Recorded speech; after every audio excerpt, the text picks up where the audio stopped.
கணவன் மனைவியின் அன்பும் புரிதலும் ஒரு சிறிய நகரத்தில் அருண் லட்சுமி என்ற தம்பதியினர் வாழ்ந்து வந்தனர். திருமணமாகி 10 ஆண்டுகள் ஆனாலும் இருவருக்கும் இடையே அன்பும் பாசமும் நிறைந்திருந்தது.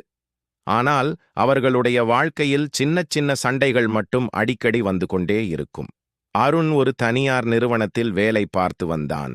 தினமும் காலை அவசரமாக அலுவலகத்திற்குச் செல்வான். லட்சுமி வீட்டை கவனித்துக் கொண்டு அருணுக்குத் தேவையான அனைத்தையும் பார்த்து கொள்வாள். ஒரு நாள் காலை அருண் அவசரமாக சட்டையை தேடிக் கொண்டிருந்தான்.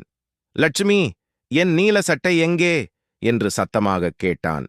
நேற்று நீங்களே கழற்றிப் போட்ட இடத்தில் இருக்கும், கொஞ்சம் தேடிப் பாருங்க என்றாள் லட்சுமி. அருண் அறை முழுவதும் தேடிவிட்டு, இங்கே இல்லையே என்றான். லட்சுமி வந்து பார்த்தாள். சட்டை அவன் கையிலேயே இருந்தது. என்னங்க, சட்டைய கையிலே வைத்துக்கிட்டு வீடு முழுக்க தேடுறீங்களே என்று சிரித்தாள். அருணுக்கும் சிரிப்பு வந்தது. காலையிலேயே உங்க சிரிப்புதான் எனக்கு டென்ஷன் குறைக்குது என்றான். அன்று இரவு அருண் வீட்டிற்கு வந்தபோது லட்சுமி அமைதியாக இருந்தாள். என்னாச்சு என்று கேட்டான். ஒன்றுமில்லை என்றாள் அவள். ஆனால் அருணுக்கு அவள் முகத்தில் சோகம் தெரிந்தது. ஒன்றுமில்லைன்னு சொல்லாதே, உனக்கு என்ன கவலைன்னு சொல்லு என்றான். லட்சுமி சிறிது நேரம் அமைதியாக இருந்துவிட்டு, நம்ம வீட்டுக் கடன், குழந்தையின் படிப்பு செலவு எல்லாம் நினைத்தாலே பயமாக இருக்கு என்றாள். அருண் அவளது கையை பிடித்து, நீ தனியா கவலைப்பட வேண்டியதில்லை, இது நம்ம குடும்பம், பிரச்சனை வந்தாலும் இருவரும் சேர்ந்து சமாளிப்போம் என்றான். அந்த வார்த்தைகள் லட்சுமிக்கு மிகுந்த நிம்மதியை தந்தன. சில நாட்களுக்குப் பிறகு அருண் வேலை செய்யும் நிறுவனத்தில் எதிர்பாராத பிரச்சனை ஏற்பட்டது. அவனுடைய சம்பளம் தாமதமானது. அருண் வீட்டிற்கு வந்ததும் சோர்வாக அமர்ந்தான். என்னங்க, ஏன் இவ்வளவு சோகமாக இருக்கீங்க என்று லட்சுமி கேட்டாள்.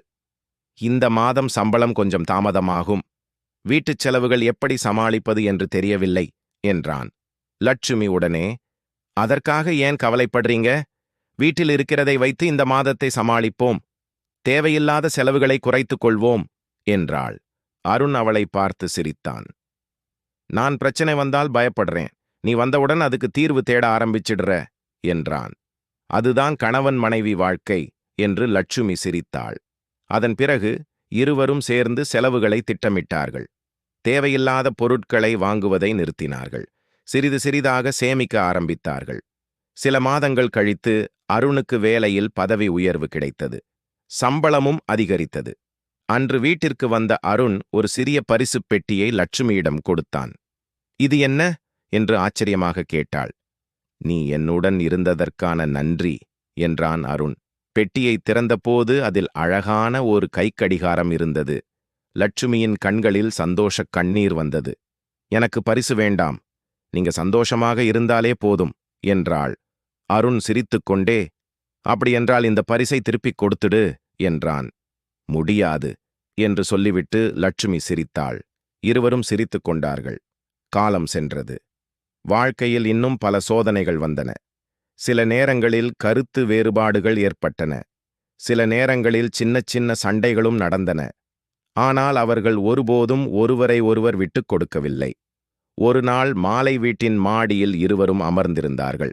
அருண் கேட்டான், நம்ம திருமணமாகி இவ்வளவு வருடங்கள் ஆகிவிட்டதே, உனக்கு என்னை பற்றி இப்போதும் ஏதாவது குறை இருக்கா?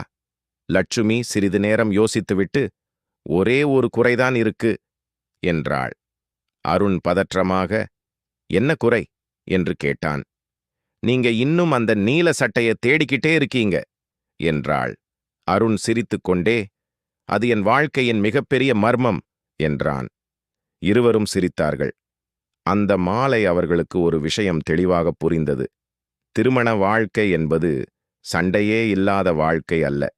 சண்டைக்குப் பிறகும் ஒருவரை ஒருவர் புரிந்து கொண்டு விட்டுக் கொடுத்து கைகோர்த்து நடப்பதுதான் உண்மையான அன்பு.